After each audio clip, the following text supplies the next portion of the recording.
Here's what happened at the Monster Energy FIM Motocross of Nations at Redbud, Buchanan in Michigan in the United States. MXGP and MX2 was race one. Jago Geerts in the baby blue for Belgium grabbed the foxhole shot, but by the time we reached turn two, the American Eli Tomac riding 101 was in the lead. Maxime Renaux for France was in second, Geerts was in third, but down one of the first hills, the Belgian struck early and was into second. Behind him, Jeremy Seewer was defending from the Australian Mitch Evans. Seewer was in a good position, but so too Marvin Musquin, one of the leading MX2 riders this time for France. He eventually found his way past Andrea Adamo. That put him up in a 13th. He'd eventually come home in 14th place as Max Anstey, Great Britain, went out of 26th. Jeremy Seewer, though, he was in fourth, pushing Maxime Renaux. He went down hard, picked himself up, did not lose a position, but it was Eli Tomac for the USA picking up the 1 point for the win ahead of the Belgian Jago Geerts, Maxime Renaux of France, Jeremy Seewer and Mitch Evans of Australia.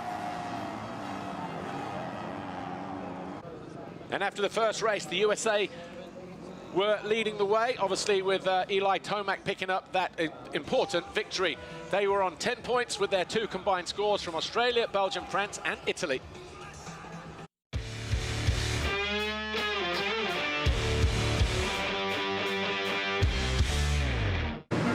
Race two was MX2 and open class riders, and from the outside gates, Jet Lawrence stormed across, but Tommy Searle from Great Britain, the number 9 rider, he went down. But look at number 15, Dylan Ferrandis, and the 32 of Simon Langenfelder. The foxhole shot went to the number 3 of Italy, Mattia Guadagnini. He was followed by the 103 of Chase Sexton. And Jet Lawrence around the outside. Hunter Lawrence on the left-hand side collided with Justin Cooper at the top of the hill. Cooper went straight on for the USA. Lawrence went down. He would re-emerge in 13th place. Meanwhile, Chase Sexton thought he'd taken over the lead. The fans were ecstatic. They were on their feet. But a few corners later, Guadagnini of Italy bounced back to regain the lead for the Italians. All the while, though, Jet Lawrence was closing in on the background for Team Australia. He found his way past Sexton, and then this pass on Guadagnini put him through into the lead on lap 7 of 15. Calvin Valandren under attack from the 15 of Dylan Ferrandis, who carved his way up into 6th place. Remember, he fell on the first turn. Another faller was Hunter Lawrence. He got himself up to 11th. He then went down to 13th before finding his way back to 9th and then 10th. Dylan Ferrandis in the wars again, though. A last lap dash up the inside of Ruben Fernandez didn't pay off. He still remained that 6th place behind Ruben Fernandez, but this time it was Jet Lawrence, the open class rider, who was victorious for Australia. Chase Sexton came home for the USA in second, Guadagnini third, Cooper fourth, Fernandez, Ferrandis, Valandren and Koulas. And that meant after 2 races, the USA were on 16, Australia on 24, France on 32, Italy 25. And that was it.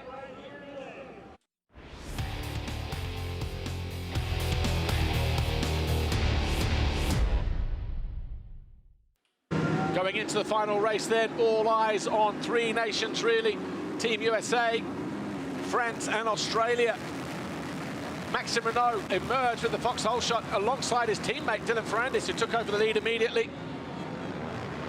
Chase Sexton was right there, but Jago Geerts went down, and running over the bike there was also the 101 of Eli Tomac. Mitch Evans got caught out. His teammate went up the inside of him, Jet Lawrence. Mitch Evans would only manage 28 by the time the checkered flag fell. All eyes on the battle for second position, though, but up front, whilst pulling away, Dylan Ferrandis over the bars, went down. He lost the lead, would re-emerge in 6th place. He would eventually find his way back to 5th by the time the flag fell as Calvin Valandren went over the bars. He eventually came home in 14th. He was running up as high as 10th. Chase Sexton felt the wrath of Jet Lawrence. That was for second position. The Australian crew down there like that. He then went after Maxime Renaux as Dylan Ferrandis chased down Jeremy Seewer. These two were fighting over 4th and 5th. Seewer, though, making a couple of mistakes. Eventually the Frenchman would find his way through. Maxime Renaux won the race. Jet Lawrence was second, but when Chase Sexton crossed the line in 3rd place, he, along with his teammate Eli Tomac in 6th, had done enough to be crowned world champions and the winners of the 22 edition of the Monster Energy FIM Motocross of Nations. Renault, your winner in the race from Lawrence, Sexton, Ferrandis, Seward and Tomac, but USA winning on 16 points, France 23, Australia 26, Italy and Belgium. And for the USA, their first win in 11 years, their 23rd win now, their 33rd podium. And for Eli Tomac, his first win, he was a silver medalist in 2013, bronze in 14. He had to settle for 5th here last time out in 2018. But USA on top of the world here in America.